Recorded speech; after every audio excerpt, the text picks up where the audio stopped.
పవిత్ర క్షేత్ర దర్శనాలే లక్ష్యంగా ఆధ్యాత్మిక యాత్రకు శ్రీకారం చుట్టామని Indian Railway South Star Rail and Tour Times director Vignesh ji తెలిపారు. గురువారం కాకినాడ సిటీ ప్రెస్ క్లబ్ లో ఏర్పాటు చేసిన మీడియా సమావేశంలో tour times general manager Santosh తో కలిసి విఘ్నేష్ జీ మాట్లాడారు.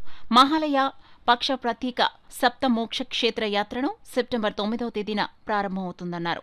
ఈ యాత్ర 15 రోజులు జరుగుతుందని, యాత్ర విశిష్టతను వివరించారు. యాత్రకు సంబంధించి టికెట్లను బుక్ చేసుకునేందుకు ఫోన్ నంబర్ 9355021516కు కాల్ చేయాలని, ఆన్లైన్లో బుకింగ్ కోసం www.tourtimes.in సందర్శించవచ్చన్నారు.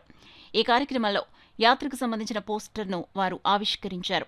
పితృకార్యాలు చేస్తామో అది చేయాలనే ఉద్దేశంతో, అంటే సప్త మోక్షాలలో, అంటే 7 మోక్షాన్ని కలిగించే ప్రదేశాలలో పిండ ప్రదానాలు చేయించాలి మన పూర్వీకులకు అనే ఉద్దేశంతో ఇండియన్ రైల్వే వారు ఈ కాన్సెప్ట్ను ప్రవేశపెట్టారండి. సో ఈ 7 క్షేత్రాల్లో కూడా మనం పిండ ప్రదానాలు, అంటే అక్కడ దేవీ దేవతల దర్శనాలతో పాటు పిండ ప్రదానాలు చేయిస్తూ ఈ యాత్రను విజయవంతంగా గత 2 సంవత్సరాలు కొనసాగిస్తున్నామండి. మనం ఈ యాత్ర ఎప్పుడైతే అనౌన్స్మెంట్ చేస్తున్నామో మనకి చెన్నై నుండి ఈ ట్రైన్ బయలుదేరుతుందండి.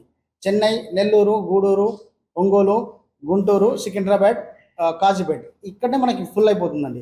లాస్ట్ 2 ఇయర్స్గా మనకు వచ్చిన రిక్వైర్మెంట్స్ ఏంటంటే ఈ వాళ్ళకి, అంటే ఈ ట్రైన్ ఉన్నట్టే తెలియట్లేదండి. అంటే ఈ పీపుల్కి, అంటే కాకినాడ పీపుల్స్కి అసలు ఈ ట్రైన్ ఉంది, ఇలాంటిది ఒక ట్రైన్ సర్వీస్ ఉందనేది తెలియట్లేదని మాకు రైల్వే నుంచి వచ్చిందండి రిపోర్టు.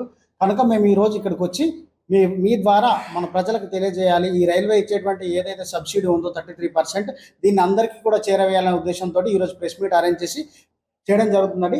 దీంట్లో మెయిన్గా మనకి ఈ ట్రైన్ వచ్చేసి 9వ తారీఖున అండి, సెప్టెంబర్ 9న చెన్నైలో స్టార్ట్ అవుతుందండి. చెన్నైలో స్టార్ట్ అయ్యి బోర్డింగ్ పాయింట్స్ వచ్చేసి మనకి గూడూరు, నెల్లూరు, ఒంగోలు, చీరాల, గుంటూరు, సికింద్రాబాద్ అప్ టు కాజీపేట వరకు మన తెలుగు రాష్ట్రాల ప్రయాణికులకు ఎక్కించుకుంటుందండి. మెయిన్లీ ఈ ట్రైన్ మనకి మదురై నుండి స్టార్ట్ అయినప్పటికీ తెలుగు రాష్ట్రాల ప్రజల కోసం మనం చెన్నై నుండి మాత్రమే బోర్డింగ్ అలో చేస్తాము. ఓన్లీ మెయిన్గా మన కాన్సెప్ట్ వచ్చేసి తెలుగు రాష్ట్ర ప్రజలకు మాత్రమే తీసుకెళ్లాలని. దీంట్లో అంటే చెన్నై వాళ్ళు కొంతమంది ఉంటారు. సో మెయిన్గా తెలుగు రాష్ట్రాల ప్రజలను తీసుకెళ్లాలండి. దీంట్లో మనకు వచ్చేసి ఉజ్జయిని, ఓంకారేశ్వర్, ద్వారకా, సిద్ధపూర్, అయోధ్య, మథుర, ద్వారకా పక్కన నాగేశ్వరము, బెట్ ద్వారకా, అదేవిధంగా Varanasi, Gaya.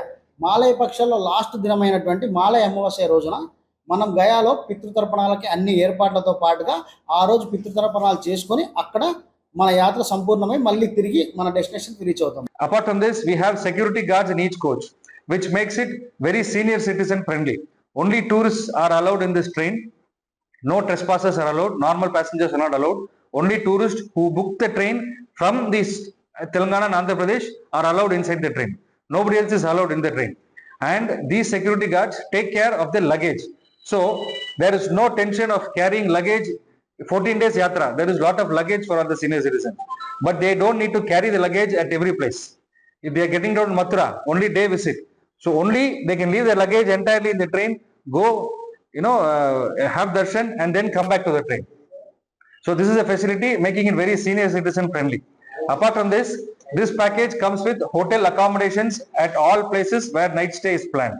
So based on the category, now sleeper class has dormitory hall accommodation, non-AC rooms, third AC has AC rooms, 2 AC has star hotel rooms, first AC has star hotel rooms. So and the transfer is also included from the railway station. Once the yatri goes to the railway station, from the railway station to the temple or railway station to the hotel, buses, cars, everything is arranged within the package. And then there is a tour manager who accompanies every passenger throughout the entire journey.